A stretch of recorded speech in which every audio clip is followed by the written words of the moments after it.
বর্তমানে এসআইআর নিয়ে রাজ্যে রীতিমতো চলছে যুদ্ধকালীন তৎপরতা, কেননা এ মাসের মধ্যে অর্থাৎ ফেব্রুয়ারির 28-এই একটা তালিকা প্রকাশ করতে হবে। এই মর্মে সুপ্রিম কোর্ট নির্বাচন কমিশনকে নির্দেশ দিয়েছে। তো সেই এসআইআর প্রক্রিয়াটা শেষ হলেই সম্ভবত মার্চের প্রথম সপ্তাহের মধ্যেই ভোটে নির্ঘণ্ট ঘোষণা করা হবে। এবছর বা এবারের ভোট প্রায় 3 থেকে 4 দফায় হতে পারে বলেই সূত্রের খবর, এবং সব মিলিয়ে বলা যেতে পারে যে যা পরিস্থিতি দাঁড়াচ্ছে তাতে শাসক বিরোধী সবাই এই মুহূর্তে দল গোছাতে ব্যস্ত।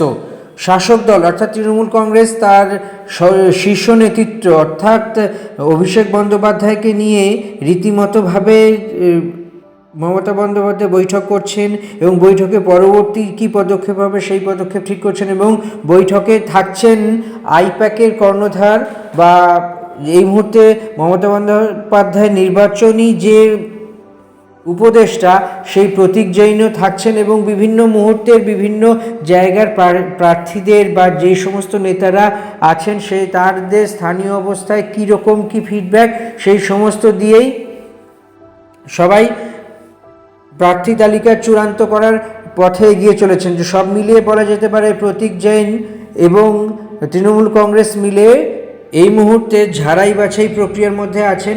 বিধানসভা ভোটে 294টা আসনে কাদের কাদের প্রার্থী করা হতে পারে বা কারা কারা প্রার্থী পদ পেতে পারেন, এইসব নিয়ে নানান আলোচনা এবং নানান জল্পনা চলছে।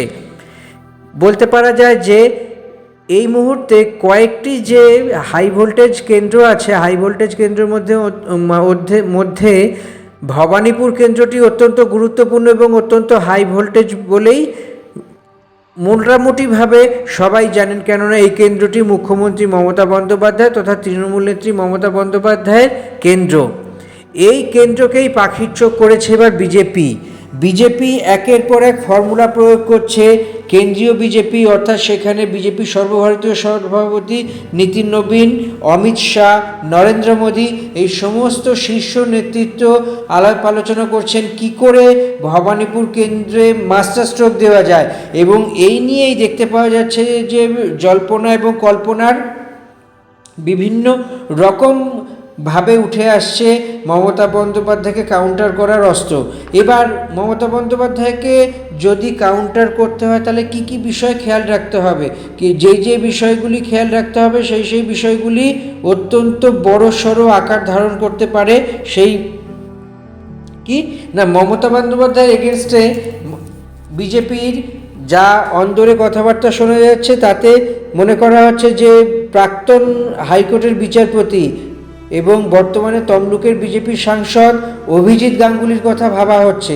যদিও ভারতীয় জনতা পার্টি বা বিজেপির পক্ষ থেকে সরকারিভাবে বা আনুষ্ঠানিকভাবে এর কোনো ঘোষণা করেনি, কেননা বিজেপি তো এখনও প্রার্থী পদ নিয়েই ভাবনা চিন্তা করছে, আলাপ আলোচনা করছে, কেন্দ্রীয় নেতৃত্বের সঙ্গে কথা বলছে। কেন্দ্রীয় নেতৃত্বকে রাজ্য বিজেপি তাদের যদি কোনো পরামর্শ থাকে পরামর্শ পাঠালে এবং সেখান থেকে বিচার বিশ্লেষণ করে কেন্দ্রীয় বিজেপি অর্থাৎ দিল্লি থেকেই বিজেপির হেডকোয়ার্টার থেকেই ঘোষণা করা হবে বিধানসভা ভোটের প্রার্থী তালিকা এবং কোন আসনে কে প্রার্থী হবে এবং কোন আসনে কার বিরুদ্ধে কে লড়বে, এইটি সেইখান থেকেই শিলমোহর পড়বে। তো সব মিলিয়ে বলা যেতে পারে যে এই সময় যা অবস্থা তাতে মমতা বন্দ্যোপাধ্যায়ের নেতৃত্বে তৃণমূল কংগ্রেস অত্যন্ত শক্তপোক্ত ভূমির ওপর দাঁড়িয়ে আছে বিধানসভা ভোটে লড়ার ক্ষেত্রে। তো সেই বিষয়গুলি সবার আগে খেয়াল রাখতে হবে যাতে করে অত্যন্ত সহজেই লড়তে পারেন।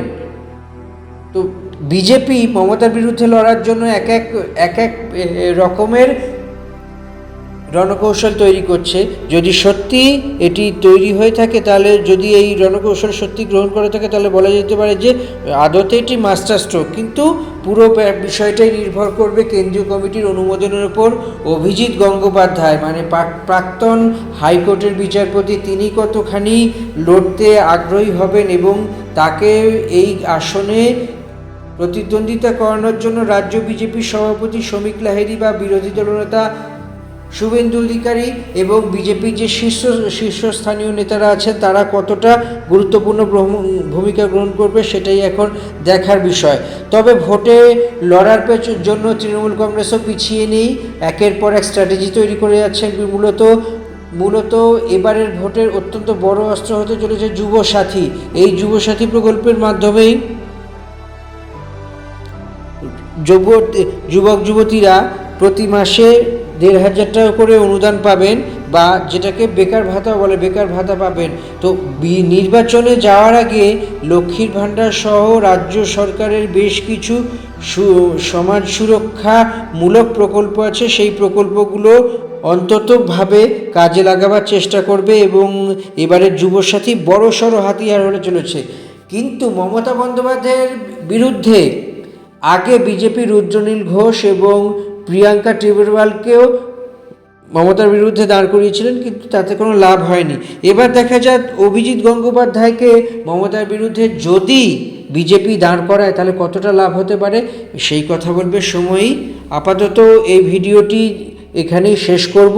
ভিডিও যদি ভালো লেগে থাকে অবশ্যই চ্যানেলটি সাবস্ক্রাইব করে দিন, লাইক কমেন্ট শেয়ার তো করবেনই, মতামত দিন। আর অন্য কোনো ভিডিও দেখতে চাইলে অবশ্যই আমাদেরকে জানান, আমরা আপনাদের কাছে সেই ভিডিও নিয়ে আসব। আমাদের পরের ভিডিওর জন্য অপেক্ষা করুন আর বেল আইকনটা ক্লিক করে দিন যাতে নোটিফিকেশান